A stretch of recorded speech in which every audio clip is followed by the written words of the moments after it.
For my 50th birthday, my family kept telling me, just wait, something big is coming. My wife smiled every time I asked. Be patient, she said. On the day of, I came home to an empty house. No note, no call. Hours later, I saw a photo on social media. My wife, my kids, my in-laws, all at a beach resort. My son wrote, "He won't even notice we're gone, LOL." I didn't comment, I didn't call, I just watched. 3 days later, my WhatsApp was flooded with 47 desperate messages begging me. I am at 3:27 a.m. sitting in my empty house scrolling through vacation photos of my family, a vacation I wasn't invited to, on my 50th birthday. 25 years of marriage, 2 kids I thought I raised right, and this is what it amounts to. Forgotten, or worse, deliberately left behind. Let me back up. This mess started about 2 months ago. My wife Willow began acting weird whenever my upcoming 50th birthday came up. Not bad weird, but secretive weird. Whispering on the phone, closing her laptop when I walked into the room, that sort of thing. My daughter Piper, 20, started giving me these little smiles and saying stuff like, "Dad, you're gonna love what's coming for the big 5-0. Even my son Tomas, 23, who's usually too cool to care about family stuff, was dropping hints. I'm not gonna lie, it got me excited. 50 is supposed to be a milestone, right? I didn't expect anything crazy expensive because we're not that kind of family. We're comfortable, but not rolling it. Piper's college tuition takes a chunk of our savings, and I just helped Tomas with the down payment on his first apartment last month. That was $4,000 I didn't really have to spare, but that's what dads do, right? All the secrecy had me thinking maybe they were planning a surprise party. Willow kept telling me to be patient whenever I tried to fish for details. My father-in-law, Otis, even called me out of the blue last week, something he never does unless he needs something fixed at his house, just to ask what day I was taking off for my birthday. I told him I had requested the actual day, this past Tuesday, except I didn't get the day off. At 6:15 a.m. on my birthday, my boss called asking if I could come in because we had an emergency at the Riverside project. Someone had to be there, and guess who that someone always is? I called Willow from the car to tell her I'd be late, but would definitely be home by dinner. She sounded strange on the phone. Distracted. Just said, "That works out fine," and hung up quick. I spent my birthday dealing with a water main break and equipment problems. No one at work even knew it was my birthday. I didn't mention it because I'm not that guy, and honestly, I was looking forward to whatever was waiting at home.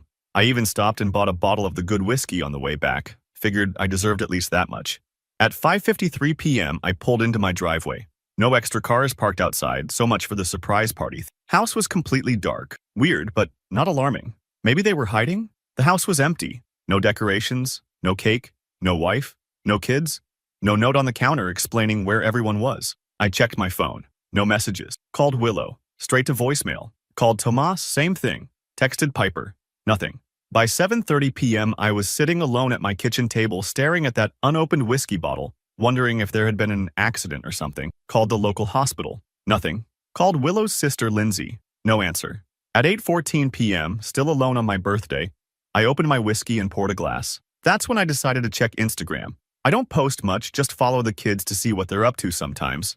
And there it was, posted 3 hours earlier. A photo of my entire family, Willow, Tomas, Piper, Otis, and his wife Kinsley, and Lindsay, all smiling on a white sand beach, cocktails in hand, at some fancy resort. Tomas had captioned it, "Family vacation mode activated. He won't even notice we're gone, LOL." He won't even notice. The comments were worse. Willow replied with a laughing emoji, and so true. Lindsay added something about workaholic husbands not appreciating the finer things. Piper at least hadn't commented, but she was there in the photos, sunglasses on, looking like she was having the time of her life. I sat there for I don't know how long, just scrolling through more photos they'd posted. Group dinners, jet ski rentals, selfies by the pool, all time-stamped and geotagged to a resort I'd never even heard of, starting 2 days earlier. Remember that Alanis Morissette song about irony? Well, it's fucking ironic that for years I've felt guilty about working too much, missing school events sometimes, being tired on weekends, all to provide for these people. Piper's college fund that I've been putting $500 into every month since she was born.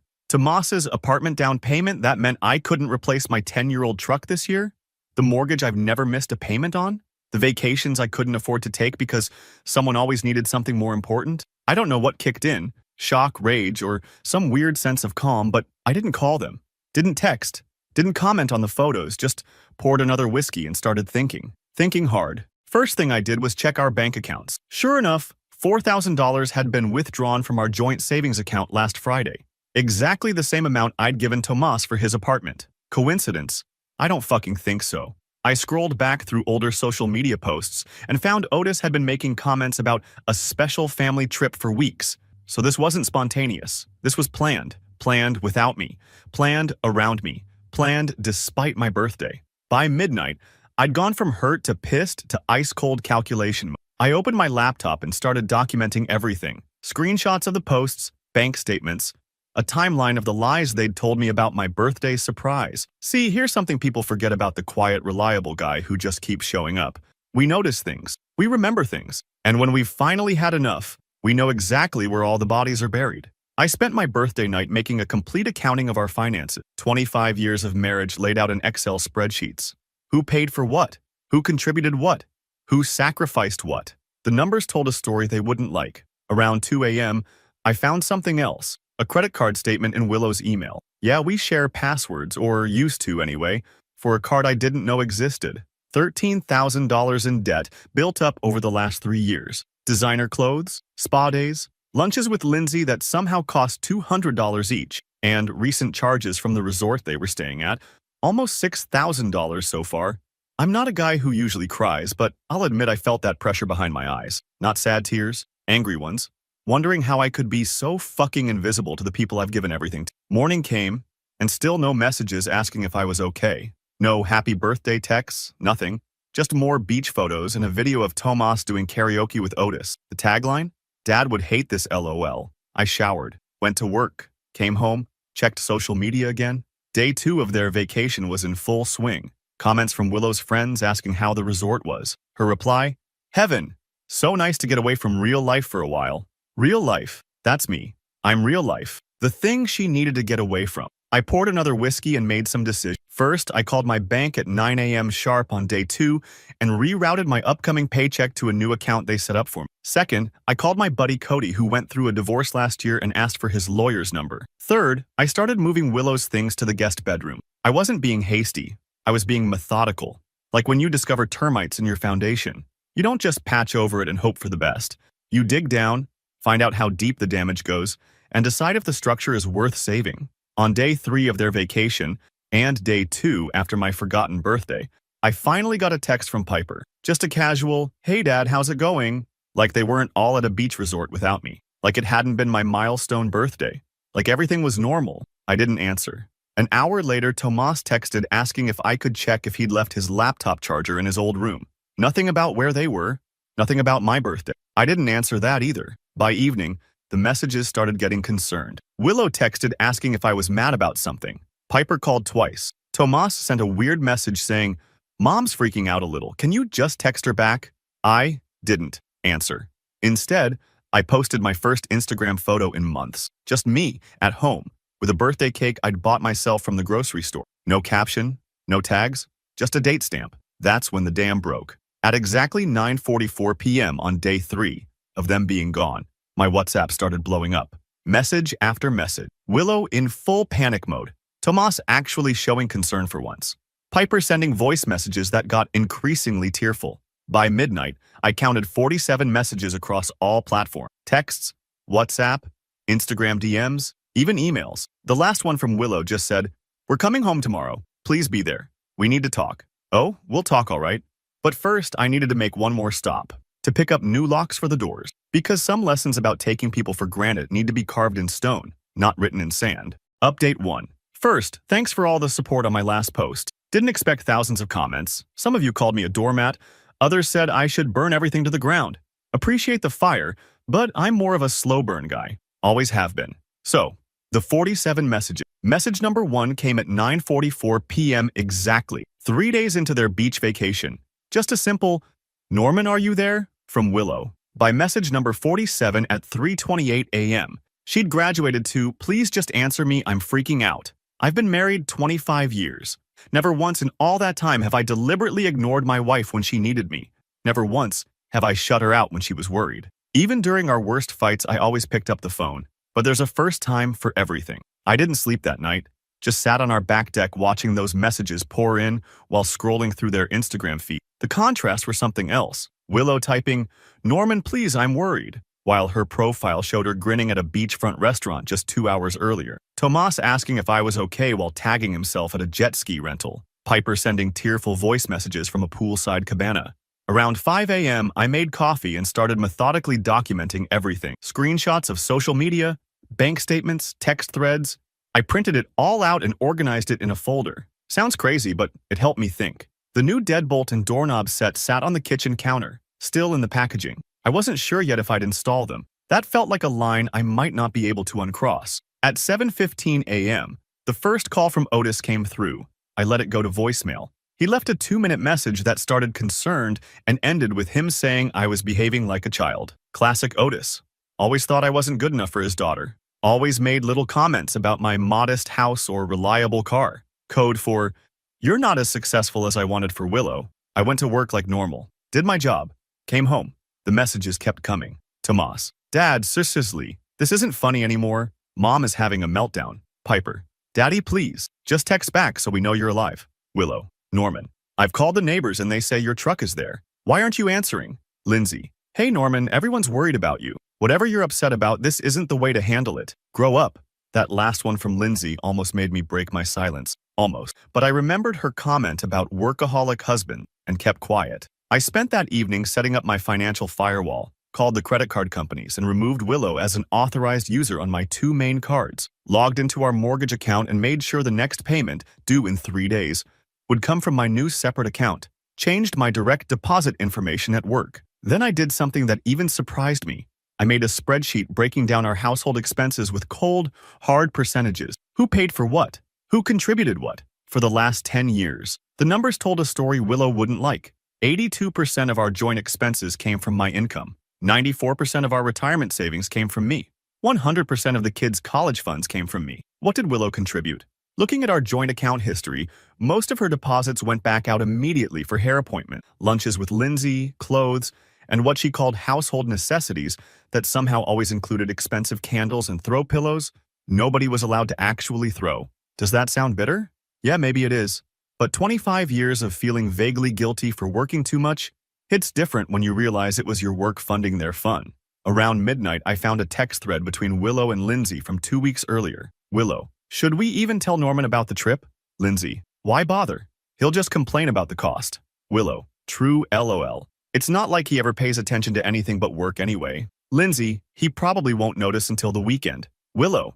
If that soon. That was the moment something inside me hardened. I'd been holding on to a tiny hope that maybe, there was some massive misunderstanding. That text killed it. By day 4 of their vacation, the messages had a new tone. Anger. Tomas?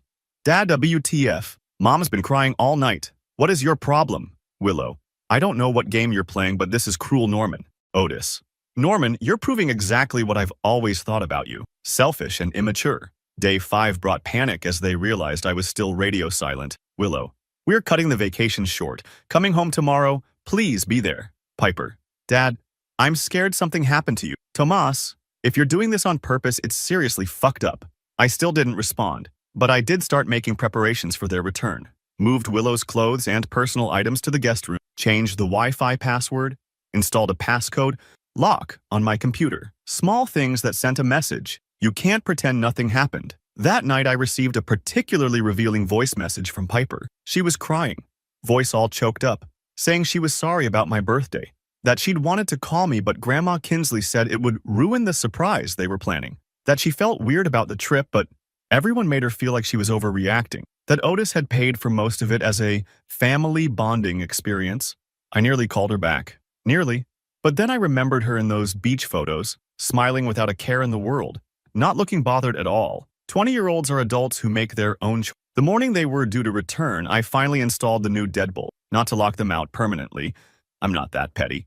But to make a point. They'd need to ring the doorbell, to face me, to acknowledge what they'd done before walking back into our home like nothing happened. I took the day off work and waited. At 2:47 p.m., I got a text from Willow saying their flight had landed. At 4:32 p.m., I heard their Uber pulling into the driveway. Multiple voices, luggage wheels on concrete. Then silence, which I'm guessing was the moment they realized their keys didn't work anymore. The doorbell rang. I took my time answering it. When I did, I found a tableau of sunburned, exhausted faces trying to manufacture casual smiles. Willow clutching a gift bag that definitely hadn't been packed in their original luggage. Tomas looking everywhere but at me. Piper on the verge of tears. Otis and Kinsley standing behind them with matching expressions of disapproval. I just stood there filling the doorway, silent. Willow tried first, started with how worried they'd been, how they'd called hospitals, how they'd cut their trip short because they were so concerned. Then pivoted to how the trip had been planned as a pre-birthday celebration, but things had gotten complicated, and they were going to surprise me when they got back with a special dinner. I didn't say a word, just pulled out my phone, opened Instagram, and held up the screen with Tomas's post. He won't even notice we're gone, LOL. The silence that followed was something special. Tomas stared at his shoes. Piper started actually crying. Willow tried to grab my phone, which I easily moved away. Otis stepped forward saying this was ridiculous. They needed to come inside and talk like adults.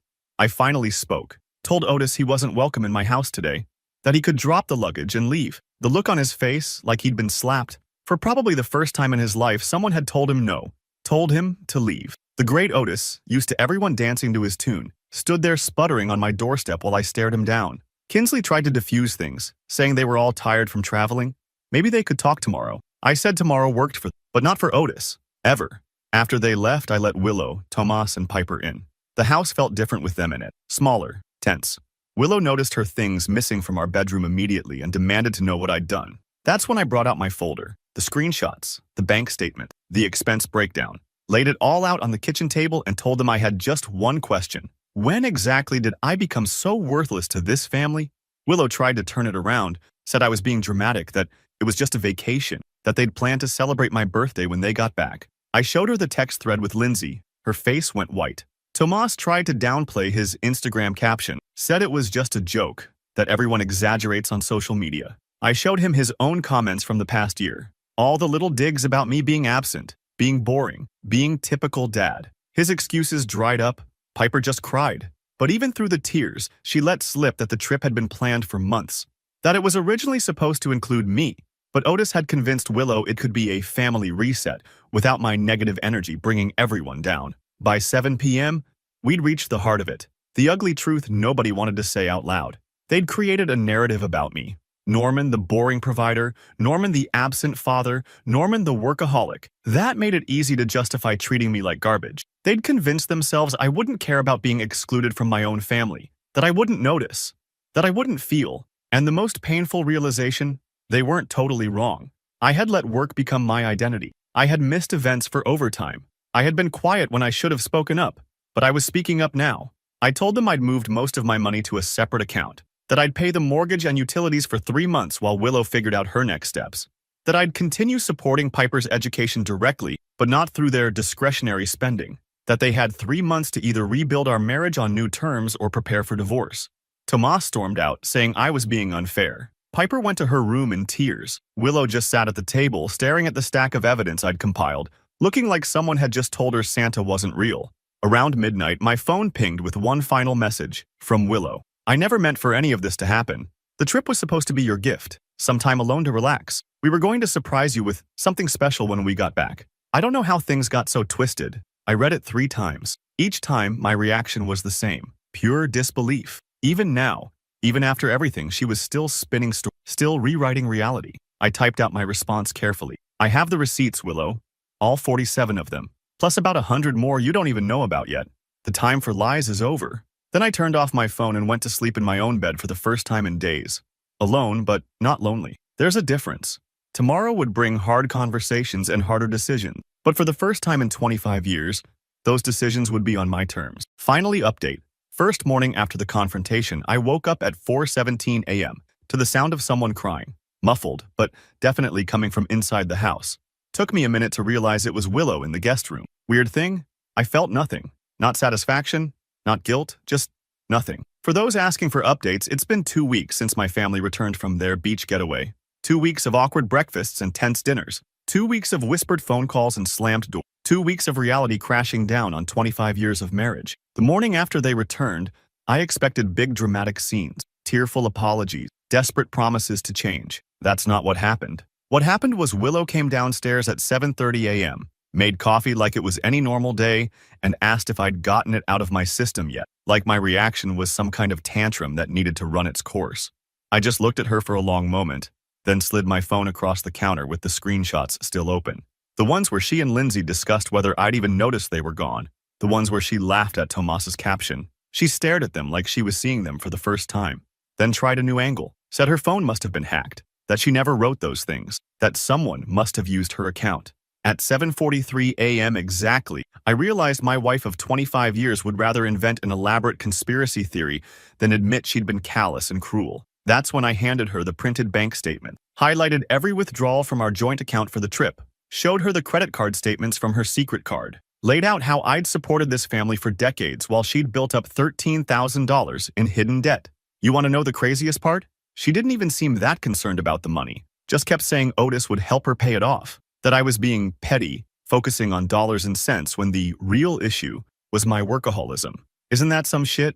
I'm the bad guy for working 60-hour weeks to pay for everything, including her shopping habit. The kids were a different story. Tomas showed up around noon that first day, hungover and defensive. Started in about how I was overreacting, how it was just a stupid social media post, how I was being toxic by making such a big deal about everything. So I showed him my social media feed, the comments from his friends, the ones saying stuff like, LOL, your dad sounds like my dad, total boomer energy, and bro, just tell him you're busy when he tries to hang. That's what I do. I asked him what kind of man mocks his father online to look cool to his friends. What kind of son takes $4,000 for an apartment down payment, then spends the same amount partying at a beach resort 2 weeks later? He didn't have good answers, just mumbled something about how I don't understand how social media works. And left. Hasn't been back in 5 days. Piper was different. She actually apologized, said she felt pressured by Kinsley and Otis to go along with the trip, said she'd wanted to call me on my birthday, but Willow told her I was probably too busy anyway. I believe her. Mostly. But I also saw her in those beach photos, grinning at sunset cocktail hours that she's not even legally old enough to attend. Not exactly looking tortured by guilt. So yes, I'm still paying for her tuition, but directly to the school now, not through the joint account where money mysteriously vanishes. Around day 3 after their return, things escalated. Otis showed up unannounced at 6:15 p.m., right as I was microwaving leftovers. Walked in without knocking because Willow had given him the new door code. Started in immediately about how I was being unreasonable, how I was destroying this family over a misunderstanding. I didn't yell, didn't throw him out, just calmly asked him how much the resort cost. He puffed up, said that wasn't the point. I asked again, exactly how much did you spend taking my family on vacation without me? That's when he dropped the bombshell. $8,600 for 5 people, for 5 days. Do the math. That's over $300 per person, per day. I've never spent that much on any vacation in my life. Our family trips were always budget-friendly. Camping, road trips, the occasional weekend at a basic hotel with a pool for the kids. I asked Otis if he knew how much I had in Piper's college fund. He didn't answer. I told him anyway. $25,000, scraped together $500 at a time over years. Money that could have gone toward vacations or a better car or home improvements. But I chose her future instead. Then I asked him how much he'd contributed to his granddaughter's education. His face went red, started sputtering about how that wasn't the point, how he'd created opportunities for Willow and the kids in other ways. Opportunities like teaching them it's okay to exclude the person who pays for their lives. Opportunities like showing them that loyalty and respect matter less than beaches and cocktails. I told him he had 30 seconds to leave my house before I called the police to report trespassing. He left at 6:27 p.m. Haven't heard from him directly since. Willow lost it after that. Called me cruel for speaking to her father that way. Said I was jealous of him. Said the real reason I was upset was because I could never provide the kind of experiences for my family that he could. And you know what? There might be a grain of truth in that. I've never had Otis money, never will. But I've had Otis time. 25 years of it. Time I spent working to build something for us while he was off enjoying early retirement on inherited wealth. By the end of the first week, the battle lines were drawn. Willow moved in with Lindsay, temporarily. Tomas stopped answering my texts completely. Piper started coming around more often, usually when Willow wasn't there. The family split into factions. Willow's siblings and parents rallied around her, posting vague supportive messages on social media about standing by family during hard times. My sister, who lives 3 states away, sent me a care package with whiskey and a note, saying she always thought Willow was kind of a princess. Then the financial reality hit. 10 days after returning from the trip, Willow called in a panic because her credit card was declined at some boutique. I'd removed her as an authorized user on all my accounts. She wanted to know if I was going to keep punishing her by withholding money. I explained, calmly, like talking to a child, that I wasn't withholding anything, I was simply separating our finances. Her income was still hers. My income was now mine. The joint account had exactly 3 months of mortgage payments and utility money in it. After that, we'd either have new arrangements or separate lives. That's when she started crying. Real tears this time. Not about our marriage or my feelings or the family being torn apart. About money. At 11:43 p.m. that night, I got a text from Otis. Just 4 words. Let's discuss a settlement. I didn't answer. There was nothing to settle yet. No divorce papers filed. No lawyers officially retained, though I'd had 3 consultations. Just a family in freefall, finally facing gravity after years of pretending they could float above reality on my dime. 2 weeks into this new normal, something unexpected happened. Tomas showed up at the house at 8:30 a.m. on a Tuesday, unshowered, eyes red, looking like he'd been up all night. He wasn't there to apologize exactly, more like he'd finally done some math of his own. His new apartment, the one I helped with the down payment? Turns out the monthly costs were more than he'd calculated. Utilities, internet, groceries, all the little things that magically appeared at home but cost actual money in the real world. He'd blown through his savings already. The vacation had cost him more than expected too. He'd put excursions and drinks on his own credit card, assuming he could just figure it out later. Now later had arrived, and he was drowning. Part of me, a small, hurt part, wanted to tell him this was a valuable life lesson and send him on his way. But the dad in me couldn't do it. Instead, I made him breakfast, taught him how to make a basic budget spreadsheet, showed him exactly what things actually cost in the real world. The world I'd been silently managing while he posted about what a boomer his dad was. By lunchtime, he looked shell-shocked, not just from the financial reality check, but from seeing, maybe for the first time, what I actually did for this family beyond just existing as a punchline for his social media jokes. He didn't say sorry, not directly, but he did something that hit me harder than any apology could have. He deleted all his social media apps right there at the kitchen table, said he needed to get his head straight without the constant noise, asked if he could come over on Sundays for me to help him figure out this adult shit. Progress, I guess. Willow's been a different story. After the initial shock wore off, she shifted into full damage control mode, started calling mutual friends to explain this, posted a long, vague Facebook update about healing from unexpected life changes that made it sound like I'd had a breakdown. Lindsay's been her bullhorn, telling anyone who'll listen that I'm having a midlife crisis, that I'm being financially abusive by cutting Willow off, that the vacation was supposed to be a gift to me, not an exclusion. I haven't bothered countering any of it. The people who know me, really know me, have seen through it immediately. The rest? Not worth my energy. Piper's been caught in the middle, feels guilty for going on the trip, feels guilty for still wanting a relationship with me, feels guilty for being angry at her mom, just guilt all around. I've tried to make it clear she doesn't need to choose sides, that I'll always be her dad regardless of what happens with Willow, that her college is still covered, that her future is secure. 3 weeks in, Willow finally came by to talk for real, sat at the kitchen counter where we've had breakfast for 20 years, asked if I was really going through with this, if I was really willing to throw away our marriage over one mistake. I pulled out my phone, showed her the 47 messages again, asked which one acknowledged it was my birthday, which one apologized for excluding me from a family vacation, which one showed any real concern beyond fear of getting caught or exposed. She couldn't point to a single one. Then I asked her the question that had been burning in me for weeks. When did I become someone you could just write off? When did I become so invisible that you thought I wouldn't notice or care? What she said next changed everything. She said it wasn't sudden, that for years, maybe a decade, she'd felt like we were living parallel lives, that she'd tried to connect, but I was always working, always tired, always focused on providing rather than being present, that eventually she just adapted, built a life that didn't require my active participation. And you know what? That hit hard, because there's some truth there. I have prioritized providing over being present sometimes. I have missed events for work. I have been too tired for date nights after 60-hour weeks. But I also coached Tomas's Little League games, helped Piper with science projects, mowed the lawn and fixed the leaky faucets, and kept the cars running and the roof over our heads. I showed up in all the ways I knew how, just not the ways Willow wanted, apparently. We talked for 4 hours that day. Real talk, hard talk, about expectations and resentments and the slow drift that happens when 2 people stop seeing each other clearly. At midnight, she asked if there was any chance for us, if I could forgive her for the trip, for the secret credit card, for the years of small betrayals that led to the big one. I told her I honestly didn't know. That forgiveness might be possible, but forgetting wasn't. That trust, once broken, leaves scars even when it heals.